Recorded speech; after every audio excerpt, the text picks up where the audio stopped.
Assalamualaikum warahmatullahi wabarakatuh.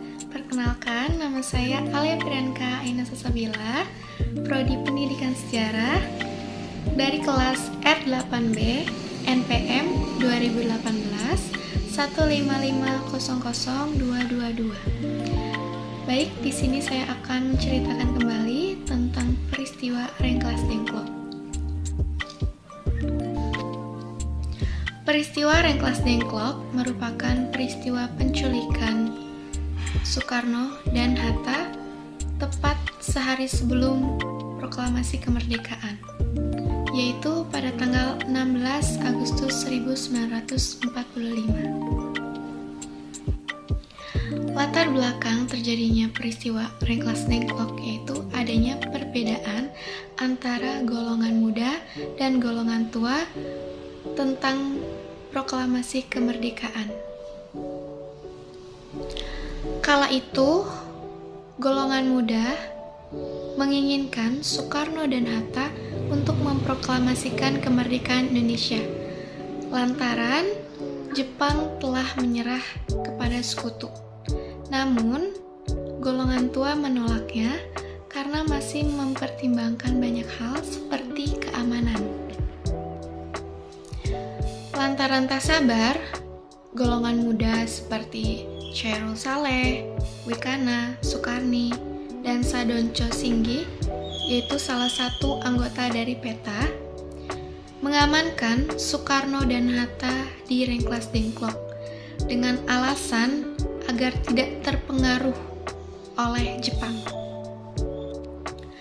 Pada tanggal 16 Agustus 1945, pada pukul 3 dini hari pagi, para golongan muda menculik Soekarno dan Hatta, membawanya dari Jakarta ke Karawang, yaitu Rengklas Dengklok.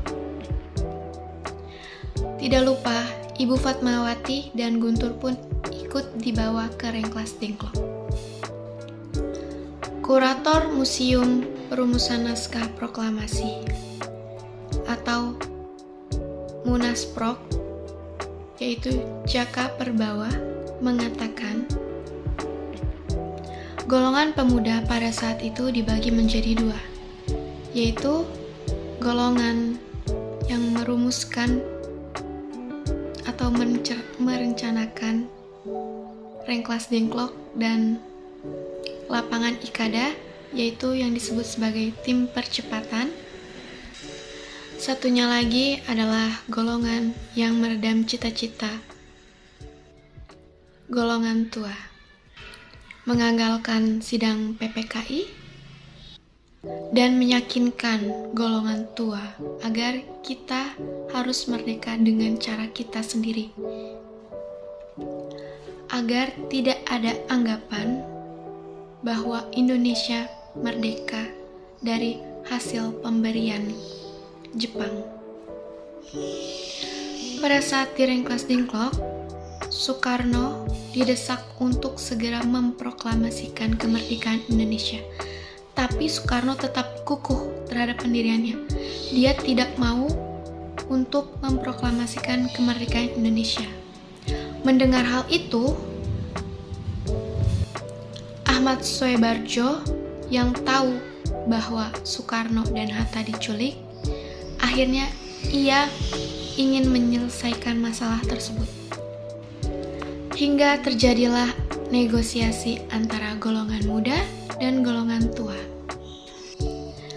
Negosiasi ini menghasilkan bahwa proklamasi kemerdekaan harus diproklamasikan di Jakarta.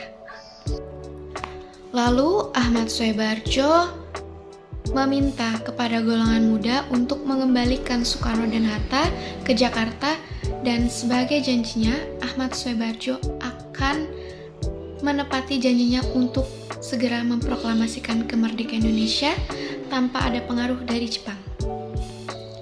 Kesepakatan itu akhirnya membawa Yusuf Kunto dan Ahmad Soebardjo ke Rengklas Dengklok untuk menjemput Soekarno dan Hatta untuk kembali ke Jakarta agar segera memproklamasikan kemerdekaan Indonesia.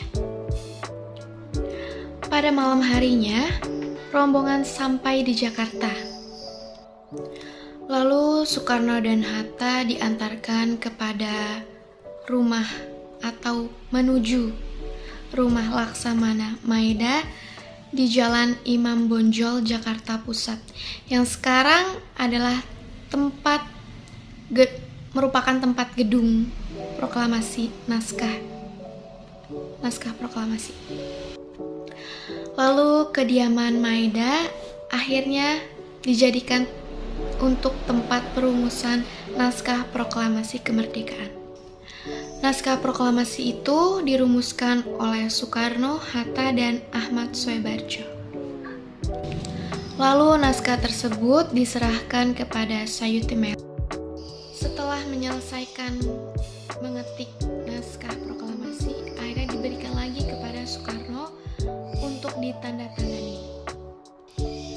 Akhirnya naskah proklamasi kemerdekaan Indonesia dibacakan pada tanggal 17 Agustus 1945 pada waktu 10 pagi hari di Jalan Pegasan Timur nomor 56 Jakarta.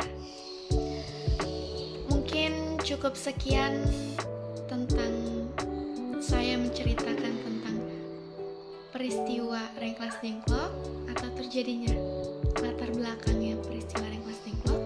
Kurang lebihnya mohon maaf. Wassalamualaikum warahmatullahi wabarakatuh.